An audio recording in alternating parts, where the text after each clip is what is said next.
आज 14 अप्रैल बाबा साहब का जन्मदिन है।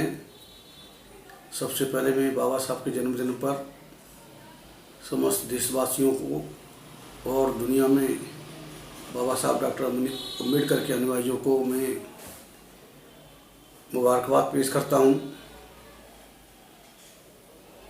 इस मौके पर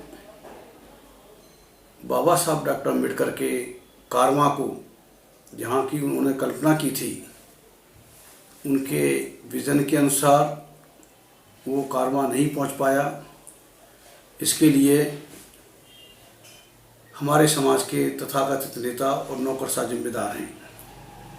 बाबा साहब के नाम पर इन लोगों ने मलाई तो मारी, अपना काम मनाया, ऐशो आराम में रह गए, लेकिन बाबा साहब का जो कारवां था, बाबा साहब की जो मंशा थी, उस मंशा के हिसाब से काम नहीं कर पाए। यहाँ तक कि आज के परिप्रेक्ष्य में देखें, जब से भाजपा सरकार आई है, भाजपा सरकार बाबा साहब डॉक्टर अम्बेडकर के संविधान को ख़त्म कर देना चाहती है, लेकिन कोई भी नेता बोलने के लिए तैयार नहीं है। आज भाजपा में लगभग 67 मेंबर पार्लियामेंट जो SC ST रिजर्व कोटे से चुन के गए हैं, जिनकी जिम्मेदारी बनती थी कि संविधान के ऊपर आँच आने पर वो बोलें, लेकिन वो आज तक मुंह नहीं खोल पा रहे। और अगर मुंह नहीं खोल पा रहे तो कम से कम वो अगर 67 मेंबर पार्लियामेंट आज अगर रिजाइन कर दें पार्लियामेंट से, सरकार से, तो ये सरकार गिर जाएगी और किसी भी संविधान की तो छोड़िए, दलित आदिवासी पिछड़े इस देश के मूल्यवासियों का कुछ बाल बीमा का नहीं कर पाएगी। लेकिन बाबा साहब ने जैसा कहा है कि हमारे समाज के representative of the untouchable should be the watchdog of the untouchable, but by reason of having joined the Congress they are muzzle dog, far from biting they are not even able to bark. मतलब बाबा साहब का कहना था कि हमारे समाज के लोग नेता, उस समय कांग्रेस थी, कांग्रेस में जो लोग थे वो भी कांग्रेस के पालतू कुत्ते थे, आज भाजपा में हैं, चाहे वो मेंबर पार्लियामेंट हो, मिनिस्टर हो, वो भी बाबा साहब के शब्दों में पालतू कुत्ते से ज़्यादा नहीं है। बाबा साहब ने ऐसे लोगों को पालतू कुत्ते कहा, और ये पालतू कुत्ते ही जो सो कॉल्ड MLA MP जो इलेक्टेड जो रिप्रेजेंटेटिव हैं, जिन्हें समाज का वाचडॉग होना चाहिए, सजग प्रहरी होना चाहिए उनके हकों का और संविधान का, जिस संविधान की बदौलत है वहाँ तक पहुँचे, लेकिन आज तक उन्होंने अपना मुँह नहीं खोला। सरकार को गिरा सकते हैं, एक सेकंड में गिरा सकते हैं, बात की बाद में देखी जाएगी। तो सरकार बदमाशियाँ कर रही है, दलितों पर जुल्म कर रही है, और ये लेकिन कोई भी जो सो कॉल्ड नेता हैं, जो किसी भी पार्टी में बैठे हुए हैं, ये लगभग जो 119 जो चुन के जाते हैं रिजर्व सीट से, वो उनके अपने आकाम के गुलाम हैं, सवर्ण हिंदुओं के गुलाम हैं। और सवर्ण हिंदुओं की आबादी इस देश में मुश्किल से 10-12% है, जो दलितों को भी परेशान कर रहे हैं, दलितों को उनके हक नहीं दे रहे हैं, संवैधानिक हक नहीं दे रहे हैं, मुसलमानों को परेशान कर रहे हैं, मुसलमानों का जीना हराम किया हुआ है।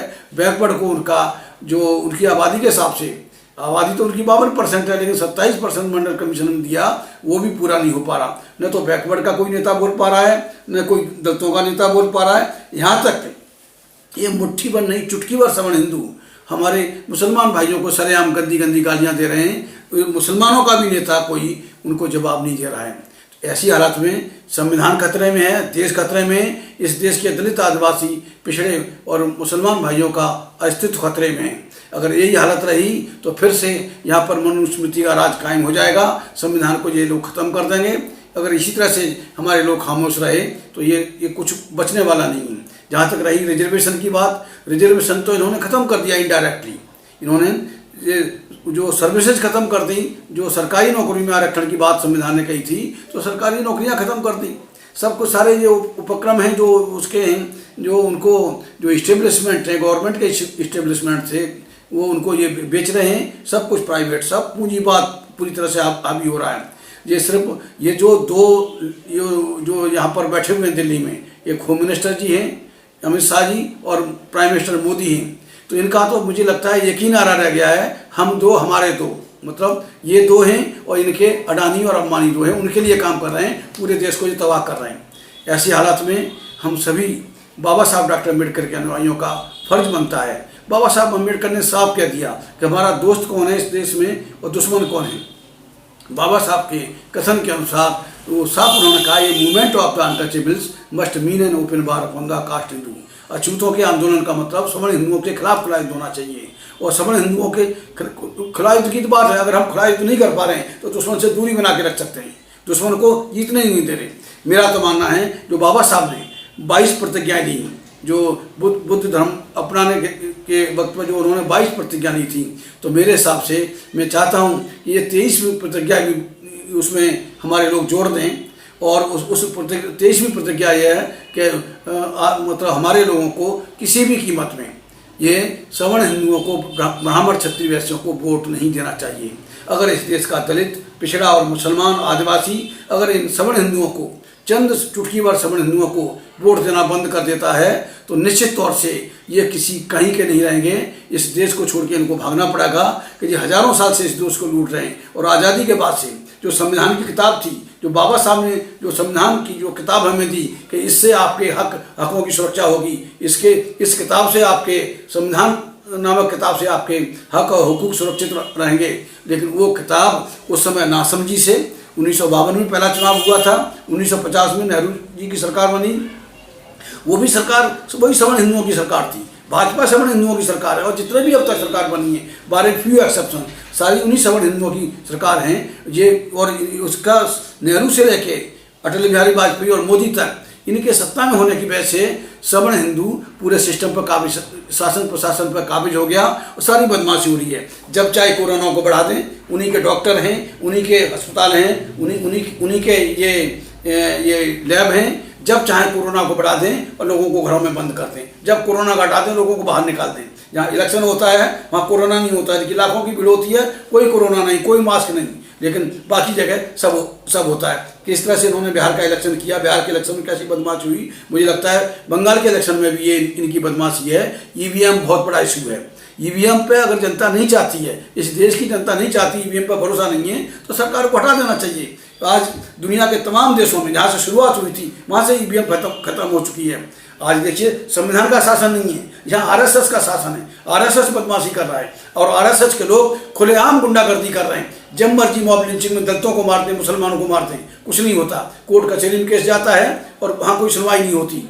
20-20, 24-24 साल तक ये लोगों को, बेगुनाह लोगों को बंद करते हैं, और 24 साल बाद कहते हैं ये तो बेगुनाह, इनको छोड़ दे। ये क्या मजाक है? न्यायपालिका मजाक बन के रह गई है।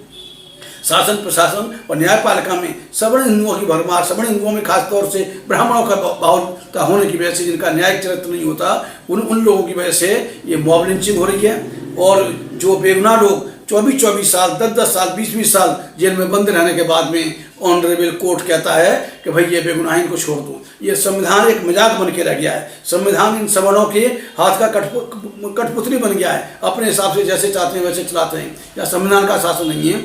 इसलिए आज हम बाबा साहब के जन्म दिवस पर अगर हम उनके कारवां को बढ़ाना चाहते हैं, हम अपने लोगों के हितों की सुरक्षा चाहते हैं, तो आज से हम इस बात का तहैया करें, इस बात की प्रतिज्ञा करें। 22 प्रतिज्ञाओं के साथ 23वीं प्रतिज्ञा को हम अमल में लाएं और लोगों को बताएं, अपने लोगों को बताएं कि हमें किसी भी कीमत पर किसी सवर्ण हिंदू को किसी भी चुनाव में वोट नहीं देना है।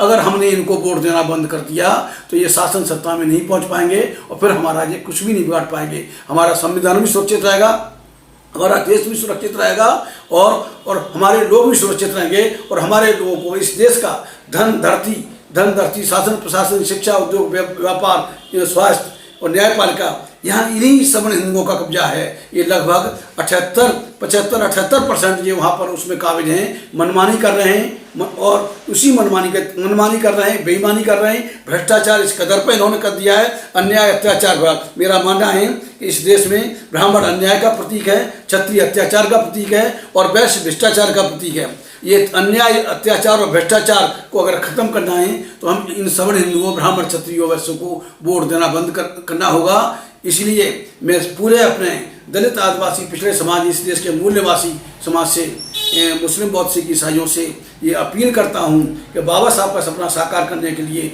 बाबा साहब के संविधान को सुरक्षित रखने के लिए, इस देश को सुरक्षित रखने के लिए, इस देश की जनता को, आवाम को सुरक्षित रखने के लिए ये जरूरी है कि हम इस आज से ही इनको किसी भी चुनाव में सवर्ण हिंदुओं को वोट देना बंद कर दें। इनकी दादागिरी खत्म हो जाएगी, सरकार में नहीं होंगे तो ये सत्ता के बगैर इनकी हालत कुत्ते जैसी हो जाएगी, जो हालत हमारी आज बनी है। इस मौके पे एक और बात कहता हूँ कि जैसे मीडिया में खबर आई, एक मुस्लिम लड़का एक मंदिर में जाके पानी पी लेता है और इसी बात पर उसको इतना वहाँ मारते हैं मंदिर के लोग, ये समझ हिंदू लोग, इतना मारा उसको लाल मारते मारते सारी उसकी मतलब शरीर तोड़ दिया, पूरा शरीर जख्मी कर दिया, सारा लहूलुहान कर दिया।